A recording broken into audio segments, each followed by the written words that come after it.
மெசியாவின் ஊழியங்கள் வழங்கும் காலடிக்கு விளக்காகும் ஏசையா, உம் வார்த்தை என் பாதைக்கு ஒளியாகும் ஏசையா, உம் வார்த்தை என் காலடிக்கு விளக்காகும் ஏசையா.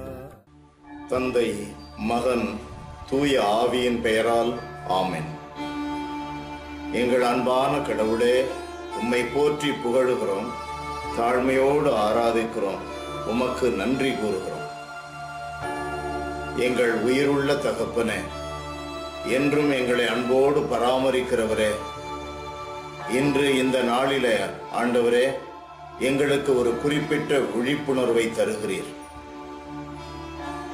உள்ளதை கொண்டு நல்லது செய்யுங்கள் என்றும், உங்கள் கைகளில் கடவுள் கொடுத்திருக்கின்ற தாளந்தை பயன்படுத்துங்கள் என்றும், இப்பொழுதே உங்களுக்கு கிடைத்திருக்கிற வாய்ப்புகளை பயன்படுத்துங்கள், காற்றுள்ள போதே தூற்றிக் கொள்ளுங்கள் என்றும் சொல்லுகிறீர். கடவுளாகிய உம்முடைய பரிசுத்த அன்பை இன்று எங்கள் மத்தியிலே பேசுகின்ற பரிசுத்த ஆவியானவர் வழியாக நாங்கள் உணர்ந்து அவருடைய குரலுக்கு செவி கொடுத்து உம்முடைய திட்டங்களை அறிந்து உமது திருவுளத்திற்கேற்ப நடக்க எங்களுக்கு அழைப்பு கொடுக்கிறீர். ஆண்டவரே, எங்கள் மீது இரக்கமாயிரும். எங்கோ இருக்கிறது விண்ணகம், எங்கோ இருக்கிறது உம்முடைய தூய பிரசன்னம் என்று நினைத்து கொண்டு கண்முன்னிருக்கின்ற மனிதனிலே, கண்முன்னால் இருக்கின்ற இந்த உலக காட்சிகளிலே உம்முடைய தூய பிரசன்னத்தை நாங்கள் பார்க்க முன்வரவில்லை. எங்களுக்கு அறிவுறுத்துகிற உம்முடைய திட்டத்தின்படியே நாங்கள் நடக்க எங்களுக்கு உதவி செய்யும். இயேசுவின் நாமத்தில் ஜெபிக்கிறோம் பிதாவே, ஆமென், ஆமென். புனித லூக்கா எழுதிய பரிசுத்த நற்செய்தியிலிருந்து வாசகம். 17ஆம் அதிகாரம் 22வது வசனம்.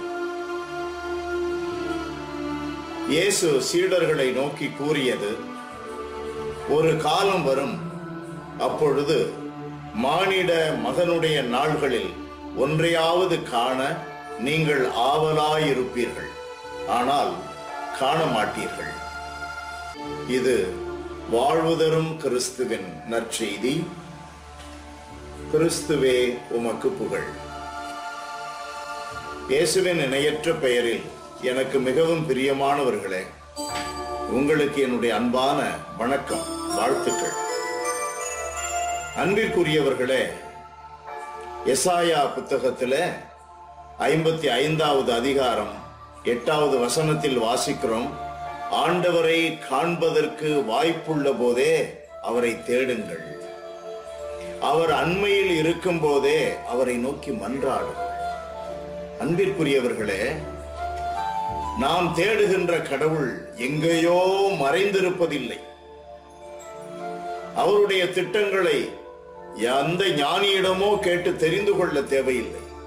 அது நமக்குள் உள்ளது, நம்முடைய மனசாட்சியில் உள்ளது.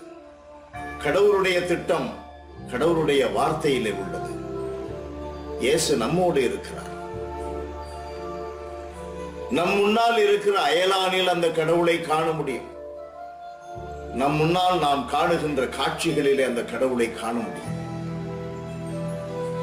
விண்ணரசு என்பது ரோமியருக்கு எழுதப்பட்ட திருமுகத்திலே வாசிக்கிறோம் 14:17, உண்பதிலும் குடிப்பதிலும் அல்ல, பரிசுத்தாவில் துய்க்கின்ற மகிழ்ச்சி, நீதியில், புனிதத்தில். நீதி என்பது என்ன? உன் முன்னால் இருக்கிறவனுக்கு கொடு, மதிப்பு கொடு, அன்பு காட்டு, செய்ய வேண்டியதை செய். அவனில் இருக்கிற கடவுளுக்கு நீ செய்ய வேண்டிய கடமைகளை செய். உன் பெற்றோர்களுக்கு செய்ய வேண்டியதை செய். அதிலேதான் புனிதம். நீதியின்றி புனிதம் இல்லை. இங்கே நீதி செலுத்துகிறாயா? அதுதான் இறையரசு, அதுதான் புனிதம். அப்பொழுதுதான் பரிசுத்தாவில் துய்க்கின்ற மகிழ்ச்சி. இப்பொழுது விட்டால் பின்னால் காண மாட்டீர்கள், இயேசு சொல்லுகிறார். God bless you. Praise the Lord.